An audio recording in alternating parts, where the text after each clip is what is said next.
year was 1850, and the Five Points neighborhood of New York was bursting at its seams with life and turmoil.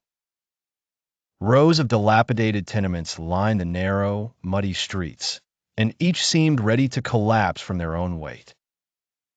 The air was thick with the stench of sewage and smoke, a constant presence that imbued the air itself with a griminess that stuck to your skin.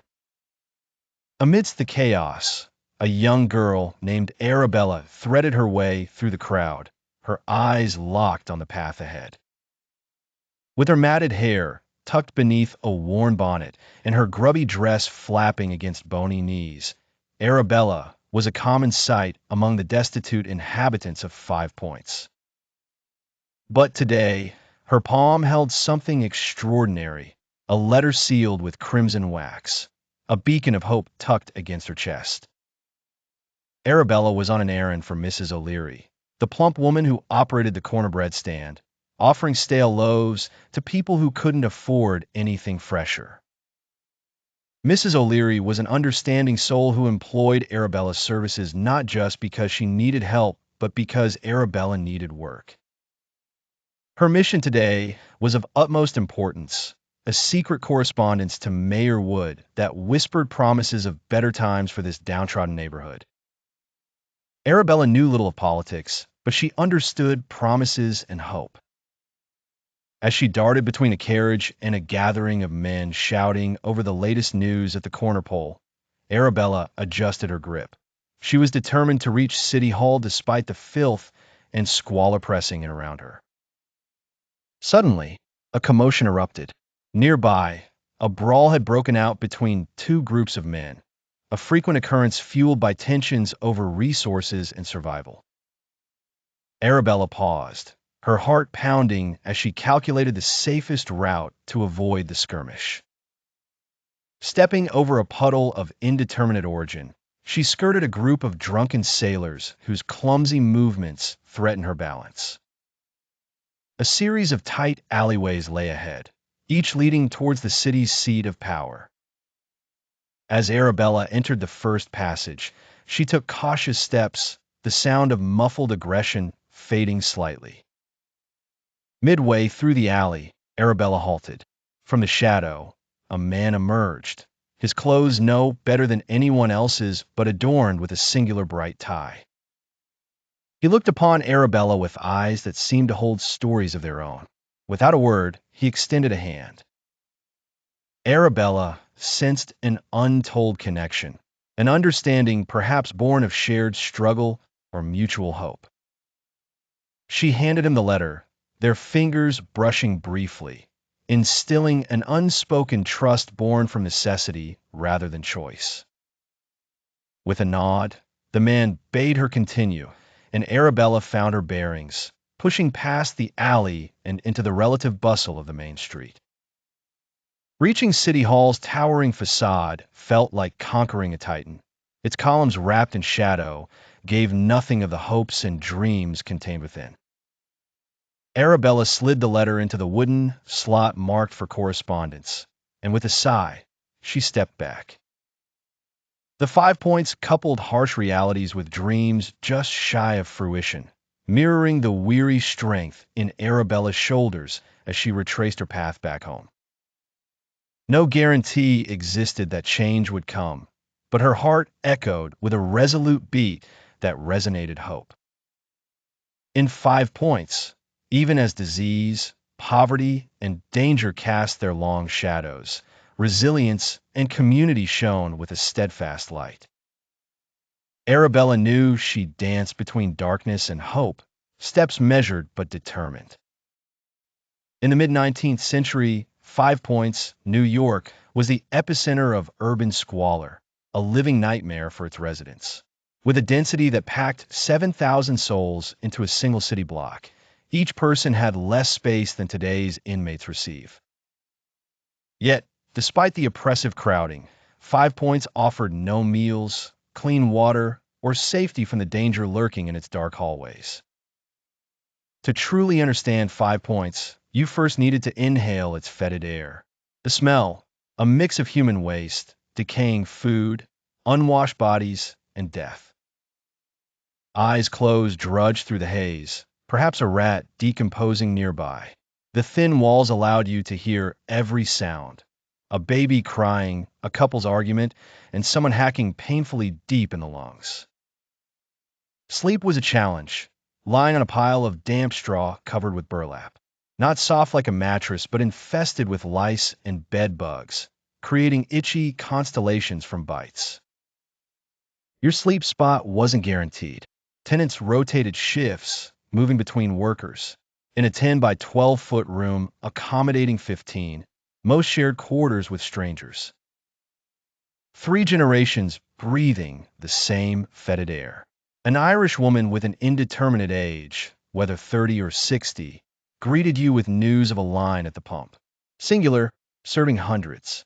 Laughing with gaps in her teeth, she revealed the numbers. A singular building held hundreds, the block, thousands. Peering out through papers covering the window, you faced a street transformed into an urban canyon. Towering tenements formed the walls, with a river of filth flowing at its heart. Chamber pots, waste, debris illustrating survival's grim business. Breakfast was a stale gamble, and going outdoors required navigating corridors dark and treacherous. Outside, 5 Points awoke as peddlers shouted and children darted. One water pump served the masses, with the cue a fertile battleground. A boy, an Italian newcomer, informed you of survival and scarcity. His elder wisdom came from hard-earned experience. Nothing more infamous than that star-shaped intersection marked the heart of this neighborhood. Zone echoing with clamor, trades, and inevitable theft. Authorities, equally vicious, conducted raids, brutality the currency of law enforcement. They operated without decorum, pandering to cycles of poverty and incarceration. Avoiding bandits' roost was sage wisdom, an ominous alley where risks were routine business. The boys were pragmatic. Potential murder was mere background noise in 5 Points. Death common, cultivating numbness, symptomatic of an environment where patience wasn't a virtue. Church bells signaled a reluctant start. The boy vanished to endure his factory experience, a legacy predetermined by circumstance. Children had occupations rather than childhoods, fostering the craft of survival. Understanding 5 Points meant understanding their daily apprenticeship. Work and its cruelty steered families away from desperate options. Factories offered escape, but for most, survival was the law of their land. Labor provided the only tether to hope, but at grave personal cost. Overall, these living conditions starkly contrasted modern narratives of urban life. Dwellers wrestled with poverty's multifaceted challenges amidst suffocating tenements. Each task required navigation down paths forged from necessity. A coin's entreating weightlessness captured the destitution, as did the man's hardened face. His arthritis swelled, a reminder that productivity ruled life, and lives ended when hands failed. A fight ended swiftly, a tense crowd dispersing without intervention. Entertainment was at a premium, and reality carried lethal anticipation. As vendors hawked wares, apple scent mingled with dread, and a death wagon collected the fallen, both children and adults fallen to epidemic. That day's weight sat heavy as in grueling persisted, a cycle in full swing. The resilience beneath these mournful realities struck chords unfamiliar to most contemporary experiences. The tenement's architecture illustrated humanity's plight, constricting air, visibility, and freedom. Society measured worth in 5 Points differently. Scarcity defined boundaries, driving exclusion at every corner. Whether ethnicity, age, or skill, each affected their options. And need became not only paramount, but immediate. The article didn't relay tales alone. It contextualized men, women, and children within folds of greatest despair. This wasn't a question of accents nor origins. 5 Points reflected collective endurance despite all odds, a testament to striving amidst a Byzantine past. 5 Points painted distinct contrasts against rules of preservation. Life didn't excuse circumstance, nor yielded to privilege. Its occupants met challenge and strife with singular focus. To survive here translated into learned intellect, a test only few passed. The smell. God, the smell. Unwashed bodies, rotting food, human waste, and something else. Something industrial and chemical that burns your nostrils. And there it is, the rag shop. From outside, it looks almost normal, a storefront with a faded sign. Inside is another story. The door creaks open to reveal a scene from a nightmare. Dozens of people, mostly women and children, hunch over massive piles of rags. They sort through what appears to be garbage. Torn clothing, discarded linens, scraps of material in various states of decay. The air is thick with fibers and dust visible in the few shafts of light that penetrate small, grimy windows. Everyone is coughing. A constant symphony of hacks, wheezes, and wet, rattling exhalations. Tuberculosis central. You can practically see the bacteria floating in the air. You looking for work or buying? Asks a mountain of a man blocking your way further in. His accent is German, his knuckles scarred from countless fights. Work? You say, immediately regretting it as you see the conditions more clearly. Sorting or picking? Sorters stay here 10 hours, 6 days, $2 a week. Pickers go out, find rags, bring them back, get paid by weight. $2 a week. Even 1850s money, that's barely survival wages. But looking around, you realize this might be as good as it gets for many in 5 Points.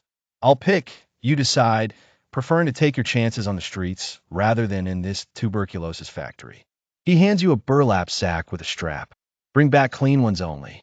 No blood, no dead rats. We find that stuff. We dock your pay. Come back by sunset or don't come back at all. And just like that, you're employed as a rag picker in 5 Points. The bottom rung of a very tall, very slippery ladder. Outside, you take a deep breath of relatively fresher air, wondering where to begin. Other rag pickers are already scattering to their territories, knowing the best spots through years of experience. First day, a woman sidles up beside you, her own sack already half full, though the day has barely begun. Her accent marks her as Irish, probably famine flood like so many here. You got that new look like you still expect things to make sense. That obvious, huh? Follow me if you want. I know where the rich folks dump their linens. You fall and step beside her, grateful for any guidance in this alien world. She moves with purpose through the labyrinth of 5 Points. Taking shortcuts through alleys so narrow you have to turn sideways to pass. Name's Mary, she offers. Been here 3 years. Came over when the potatoes went black and half my village starved. The famine, you say, remembering history books. Wasn't no famine. Her voice hardens. Was murder. Plenty of food in Ireland. English just shipped it all out while we died. Called it God's will, they did. The bitterness in her voice cuts like a knife. This isn't distant history to her. It's raw wound. She carries Ireland's trauma with her through these filthy streets. Another burden alongside her rag sack.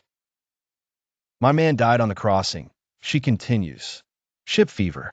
They wrapped him in canvas and dropped him in the Atlantic. Not even a proper Catholic burial. I'm sorry, you say inadequately. Sorry, don't fill bellies. She stops suddenly at a corner where the neighborhood begins to change. The buildings are slightly better maintained. The streets marginally cleaner. This here's the border. Past this is where the better sort live. Not rich, but trade folk. They throw out better rags. You follow Mary as she ducks down an alley behind a row of shops. Behind each building sits a trash heap, the day's target. She attacks the first pile with practiced efficiency, pulling out anything fabric and stuffing it in her sack. Don't just stand there, she hisses. This is the best spot. Won't be empty long. You dig in, try not to think about what else might be in these piles. Your fingers close around something soft. A discarded shirt with a torn sleeve. Into the sack it goes. A stained tablecloth. A child's dress with missing buttons. Each find goes into your gradually filling bag. Watch for rats, Mary warns. They don't like being disturbed. As if on cue, something large and furry shoots out from the pile, brushing against your leg. You jump back with a yelp that makes Mary laugh. 5 points. Rats are like cats elsewhere, she says. And the cats are like small dogs, and the dogs, she shudders. Well, best not meet the dogs in the dark. As you work, Mary explains the rag picker's place in 5 points economy. The rags you collect will be sorted at the shop, then sold to paper mills where they're broken down into pulp for making paper. The better pieces might become shoddy recycled fabric ground up and rewoven into cheap cloth. Nothing is wasted. Nothing can be when resources are so scarce. By midday, your sack is half full and your back is screaming. Mary seems invigorated by the work, or at least resigned to it. She straightens up, stretching. Dinner, she announces, can't work on empty. You follow her to a street vendor selling what he claims is beef stew for 2 cents a bowl. The meat floating in the greasy broth could be anything. Horse, rat, dog. But it's hot and your body needs fuel. Mary pays for both of you, waving away your thanks. You'll do the same when you can. That's how we survive here. The stew sits heavy in your stomach as you continue your rag-picking journey. Mary leads you through a complex geography of 5 points, each street representing a different risk and opportunity. But there's a brothel. She points discreetly to a building with red curtains. And that's an opium den. Chinese run it, but everyone goes. Lots of raging there. Drunks and hopheads lose their clothes often enough. You pass a factory where the windows are open due to the heat inside. The sound that emerges is deafening. Hundreds of sewing machines running at once, punctuated by shouts from floor managers. Through the windows, you glimpse rows of hunched figures, mostly women, working at a frantic pace. Brooks Brothers, Mary explains, making uniforms for the rich boys to play soldier in. 16 hours a day, 6 days a week. What do they make? You ask. For dollars a week if they're lucky. Half that for the children. Children? She gives you a look like you're simple. Coarse children. Tiny fingers. Good for detailed work. They start at 6, 7 years old. Better than chimney sweeping, which kills them faster. Outside, 5 points is transforming again. Not quite night, not quite day. That strange in-between time when the night workers stagger home and the day workers emerge bleary-eyed and hungry. The streets buzz with a different energy now, less frantic, more social. This way, Mary says, tugging your sleeve. Might be coffee at the mission if we hurry. You follow her through streets that seem different in the early light. The same buildings, sure, but the mood has shifted. Neighbors call greetings to each other. Women chat as they haul water from the pump. And a group of children kicks a ball made of rags in a rare moment of actual childhood. For all its horrors, 5 points has a community. The mission sits at the edge of the neighborhood, a plain building with a cross over the door. A line is already formed, mostly women and children hoping for breakfast. The smell of weak coffee and porridge makes your stomach growl. Stand up straight, Mary instructs, pinching color into her pale cheeks. Look poor, but respectable.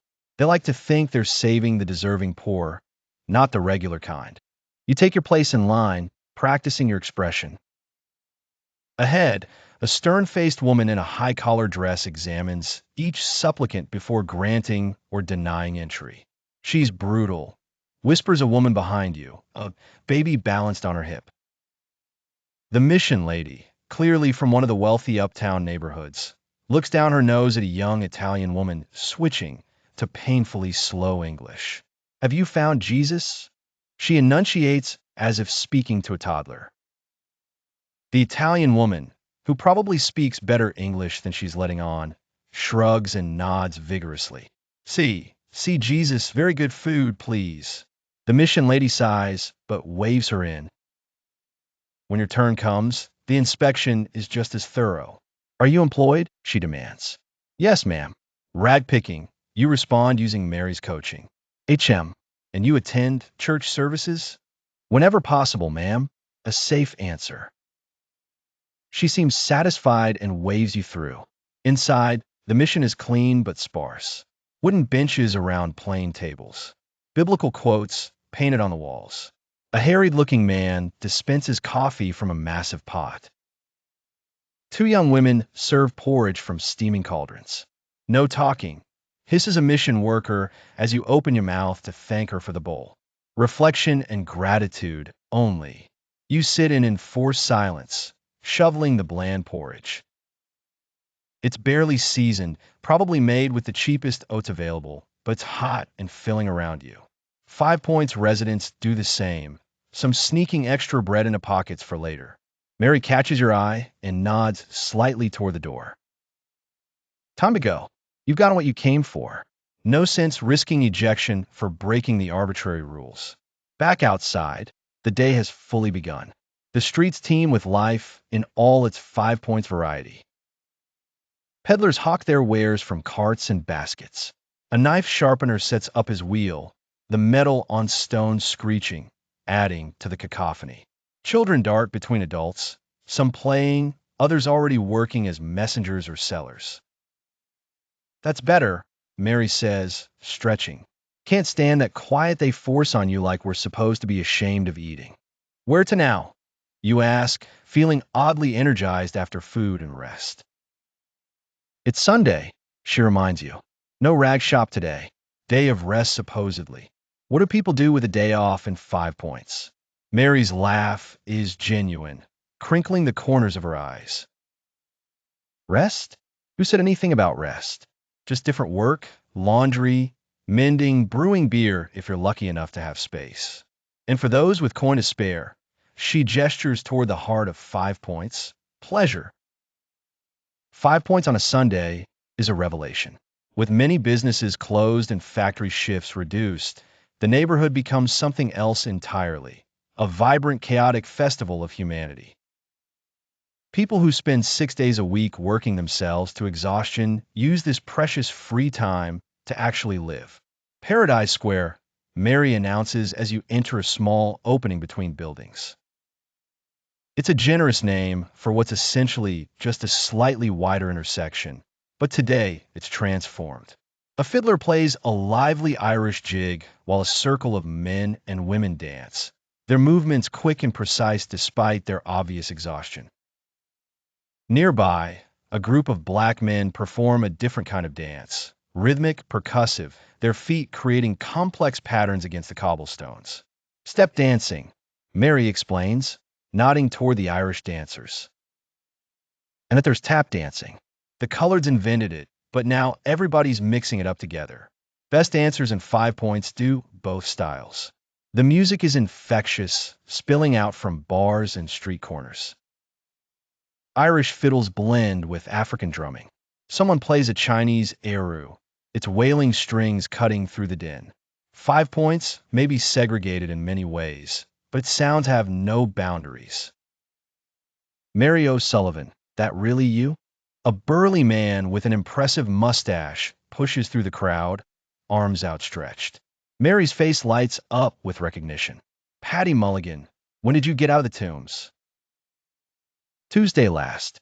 Judge took pity, reduced my sentence. He wraps Mary in a bear hug that lifts her off her feet. Who's your friend? You're introduced as Mary's cousin, newly arrived from Ireland, a fiction she creates smoothly. Patty accepts this without question. New arrivals are common enough. Come on then. Family drinks at Finnegan's. You follow them to a dingy saloon already packed despite the early hour.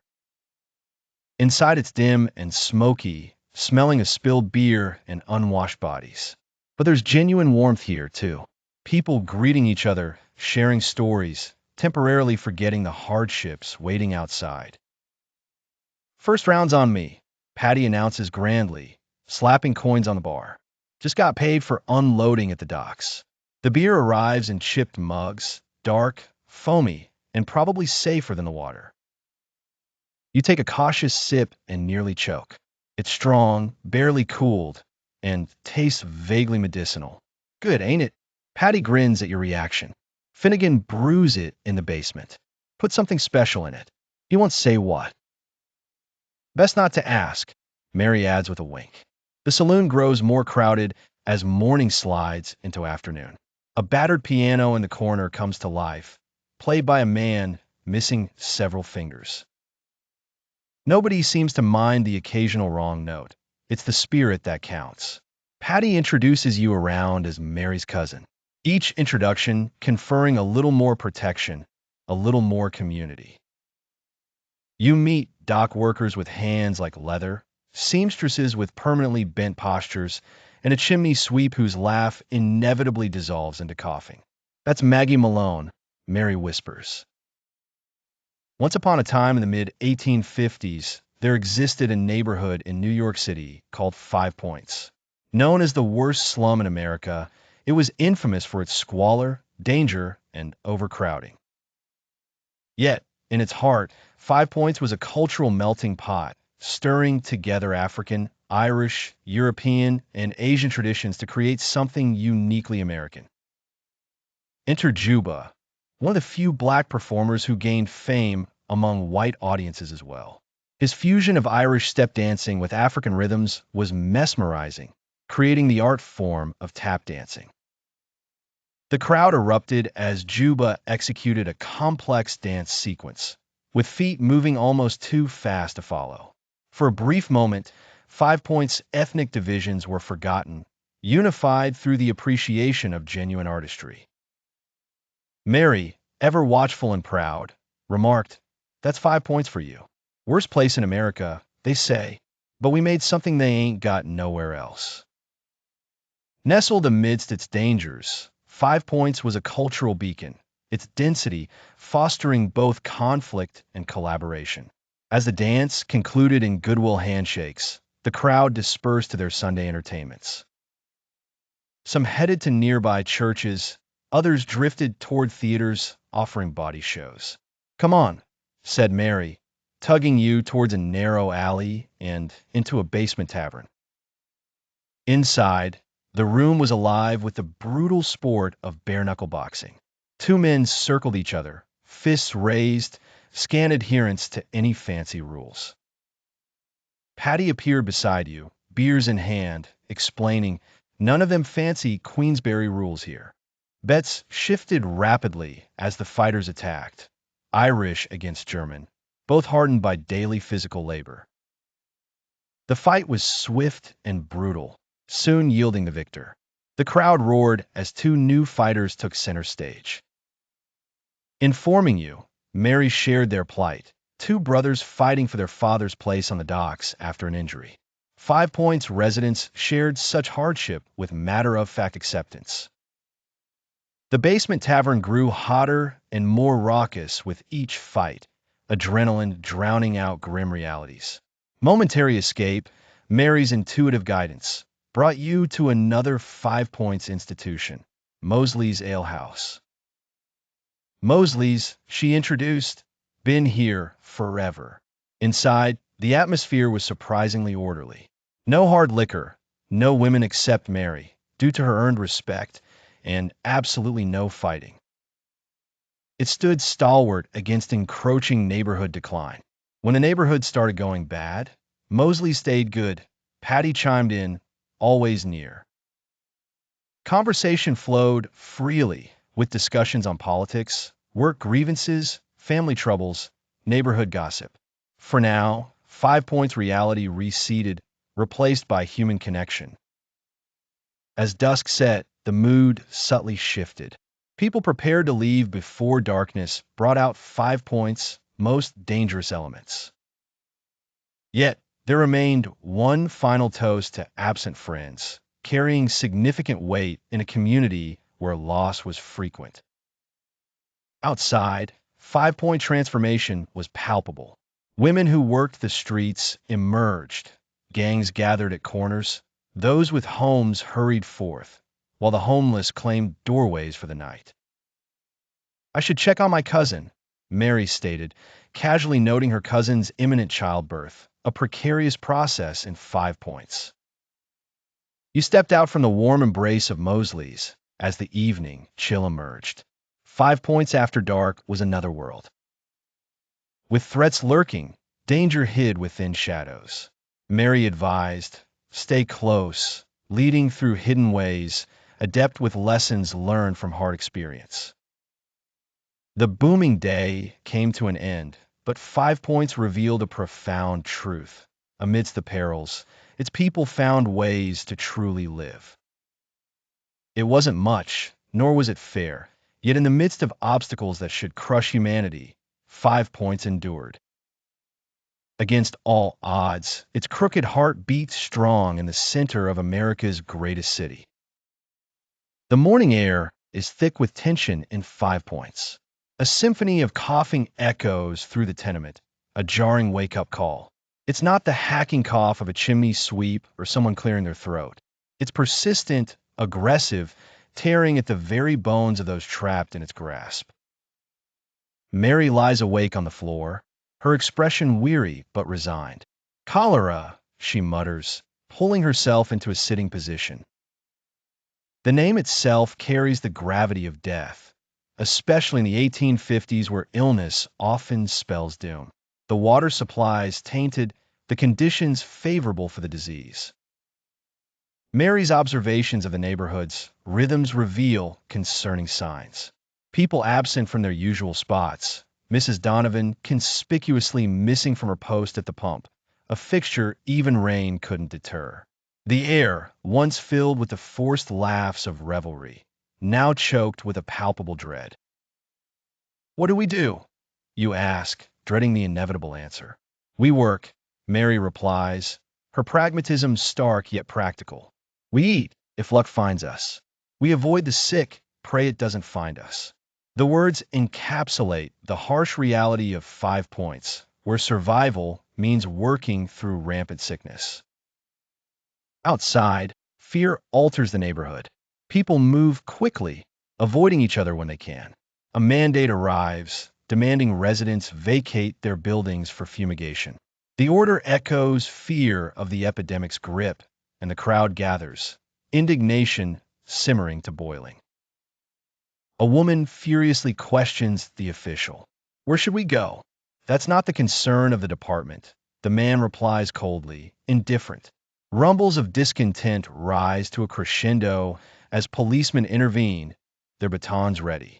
The specter of 5 Point justice is swift and unyielding. Let's not get involved, Mary warns, pulling you away as a skirmish unfolds. The rag shop remains open, commerce ignorant of chaos or disease. On the clock of trade, urgency holds little sway. Mary decides on uptown scavenging, hoping distance might shield from the sickness. In slightly better neighborhoods, the contrast is palpable. Marginally superior buildings line less filthy streets, yet the true difference lies in the countenance of its people. Don't stare, advises Mary. Act like you belong, or the police come. Her steps are purposeful, traversing worlds. Tragedy is routine here. My cousin went from symptom to death in 3 days, Mary casually remarks. Death becomes mundane, expected. Stories of cholera's wrath saturate your day, horror woven into fabric. A tale of a family of 6, victims to disease, their bodies stacked awaiting the death wagon. Stop listening, Mary cautions, your horror evident. The epidemic's toll becomes immediate when faced with a death cart laden with bodies. An attendant wraps yet another victim while a mother wails. Jesus, you whisper, struck by the grim reality of disease. Keep moving, Mary's voice quivers. Concern redirects your path to Patty, the friend from yesterday. His building amidst the worst afflicted. The revelation of health, a plea against odds. Just a little stomach trouble. Patty lies, his facade failing against Mary's knowing glance. You offer whiskey to clean his gut, yet cholera grips. Evening descends with the challenge of finding lodging. The church becomes sanctuary, its basement filled with the displaced, clutching fragments of hope. Sister Agnes provides soup alongside prayer, light within darkness. Sickness is God testing, Mary muses. Yet, rich remain without test. Bitterness wraps the words as faith falters. Sleep is scarce. The vigil of candles the only light against shadows of fear. Morning breaks under the urgency of inspectors. Displaced yet again, you step onto the streets, the toll of bells marking lives lost. Let's check Patty, Mary suggests, a heavy undertone. You move toward Malberry Bend, knowing that each step draws closer to confirming dread. The streets are emptier than yesterday. Those who can stay inside do so. Those who can't move quickly, avoiding contact. Patty's building stands unchanged, but no faces at windows, no sounds of life. A red X marks quarantine. No, Mary whispers, her face draining of color. A police officer blocks their approach. Buildings under quarantine, he states flatly. No one in or out. But our friends in there, Mary protests. Patty Mulligan, third floor. The officer's face softens slightly. Mulligan, they took him to Bellevue Hospital last night. Bad case. He's alive. Hope creeps into Mary's voice. Was when they loaded him. That's all I know. It's something. A sliver of possibility in an otherwise hopeless situation. Bellevue offers little better than the tenements in terms of medical care. But at least Patty isn't alone in his room, waiting for death. What about the others? She asks, gesturing towards the building. The officer's face closes again, either at the hospital or the morgue. Building's empty now. They're fumigating it today. The casual brutality of epidemic management in 1850s New York. Empty the infected buildings, send the sick to overwhelmed hospitals, bury the dead in mass graves, and fumigate with chemicals that do nothing against bacteria they don't know exists. Then reopen the buildings and start the cycle again with the next wave of desperate tenants. We should go uptown again, Mary says as they walk away. Work while we can. Cholera waits for no one. The grim joke falls flat, but they understand her need to keep moving, keep working. In 5 Points, stopping means dying, whether from disease or starvation or violence. They spend the day as before, picking through trash heaps for salvageable rags. Now, with the added fear of contamination, every cough nearby makes them flinch. Every pale face suggests incipient disease. The coins they receive in payment might carry death on their surfaces. My sister survived the 32 outbreak, Mary offers as they work. Said half her building died, including our parents. She was sick too, but pulled through somehow. Said she was never the same after, weaker, tired all the time. These small, personal histories emerge throughout the day. Everyone in 5 Points has a cholera story, a typhus story, a tuberculosis story. Disease is not an interruption to normal life. It's a recurring feature as predictable as winter cold or summer heat. By evening, rumors spread of declining new cases, though whether true or wishful thinking is impossible to tell. The death carts seem less numerous, but that could mean the dead are simply waiting longer for collection. They find space in a different church basement. This one even more crowded than last night's. People sleep sitting up against walls. Children curled in parents' laps. The air is thick with body odor, fear, and the sweet sour smell of illness. Tomorrow we try the hospital, Mary decides, speaking softly in the darkness. See about Patty. They nod, though the prospect of entering Bellevue during an epidemic seems almost suicidal. But what choice is there? Patty is friend, ally, connection, all crucial currencies in 5 Point survival. If he's still alive, she adds, we bring him food. Hospital food will kill him faster than cholera. The dark humor of 5 Points. Finding jokes in situations that should allow for none. As they drift toward uneasy sleep, they reflect on how quickly the neighborhood's fragile equilibrium shattered in the face of disease. Yesterday's vibrant community, with its dances and drinks and bare-knuckle fights, has retreated behind closed doors. The precarious social fabric that makes life bearable in America's worst slum stretches thinner with each death. Yet somehow 5 Points endures. It always has. Through every epidemic, every fire, every wave of violence, the neighborhood absorbs the punishment and continues, battered but unbroken.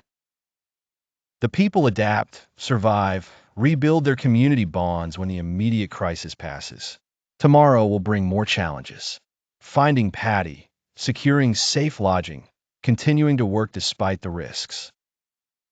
But for now, in this crowded church basement full of similarly displaced souls, there is comfort. Outside, 5 Points holds its breath, waiting for cholera's deadly visit to end. The only certainty is that something else will follow.